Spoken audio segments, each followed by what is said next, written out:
In a dramatic escalation of economic tensions, President Trump has issued a stark ultimatum to the BRICS nations: abandon any plans to challenge the US dollar's global dominance or face severe consequences. This high-stakes financial confrontation could reshape international trade and power dynamics for decades to come. What's driving this conflict, and what might it mean for the global economic order? President Trump's warning to BRICS nations was unambiguous and forceful. He demanded clear commitments from these countries to prevent the rise of any currency that could challenge the dollar's supremacy. Trump promised that any nation attempting to undermine the dollar would face crippling economic sanctions, including 100% tariffs and complete isolation from the American market. This hardline stance reflects the United States' growing concern over coordinated efforts by BRICS countries to reduce their reliance on the dollar system that has underpinned global trade since the Bretton Woods Agreement of 1944.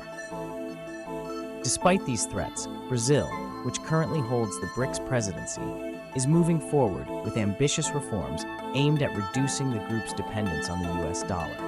These initiatives focus on improving cross-border payments in local currencies using innovative technologies like blockchain.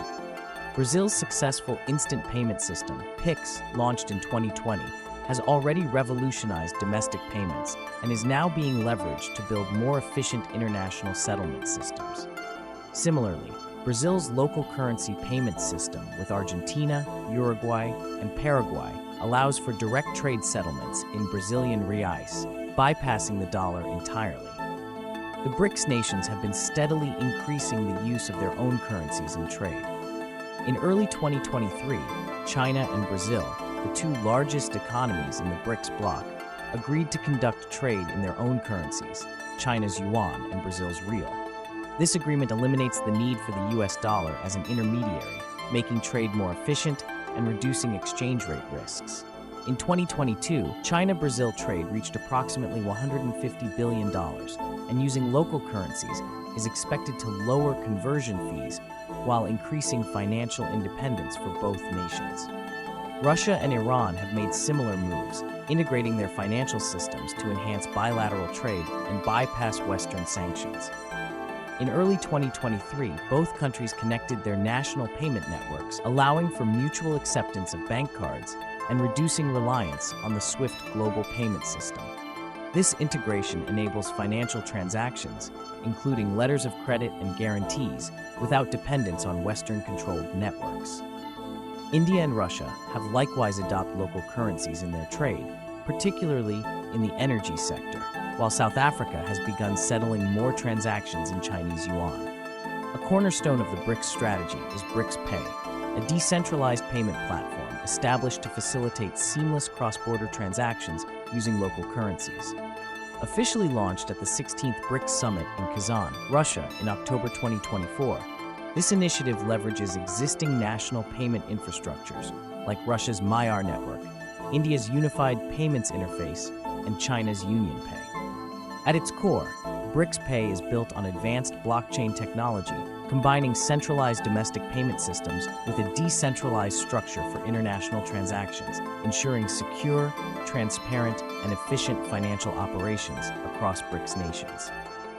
The BRICS nations share a unified objective of enhancing their financial stability and mitigating risks related to currency volatility and geopolitical uncertainties.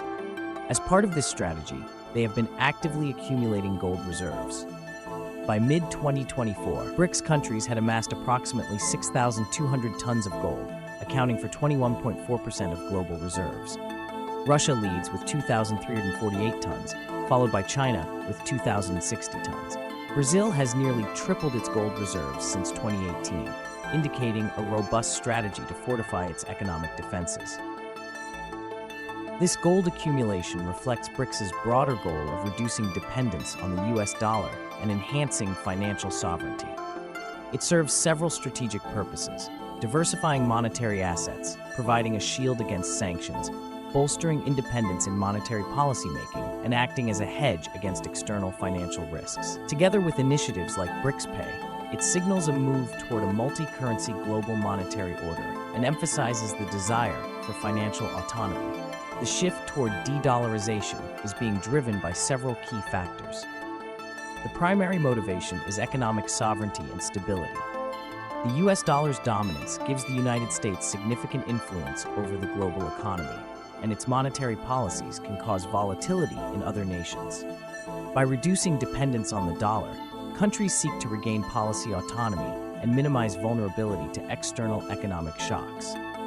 Moreover, reliance on the dollar exposes nations to the risk of US sanctions, which can limit access to international financial systems. Trump's warning to BRICS intensifies the stakes in this economic power struggle. Throughout his campaign, Trump was outspoken about making it financially unfeasible for countries to abandon the US dollar, and his recent comments escalate tensions regarding BRICS' efforts. His inner circle is reportedly exploring strategies to penalize countries engaging in trade outside of the dollar, including designating them as currency manipulators and imposing substantial tariffs. The BRICS nations' push for alternative payment systems and currencies represents a significant challenge to the dollar's status as the world's leading reserve currency. By developing independent financial infrastructure and reducing dependence on dollar-based trade, BRICS is actively reshaping the global economic landscape. For many countries, the promise of a more independent and equitable financial system outweighs the warnings from Washington. This strategic shift marks a critical point in the reconfiguration of global economic power and signals not just a challenge to the US dollar, but a broader declaration of economic sovereignty and a call for a fairer distribution of global financial influence in the 21st century.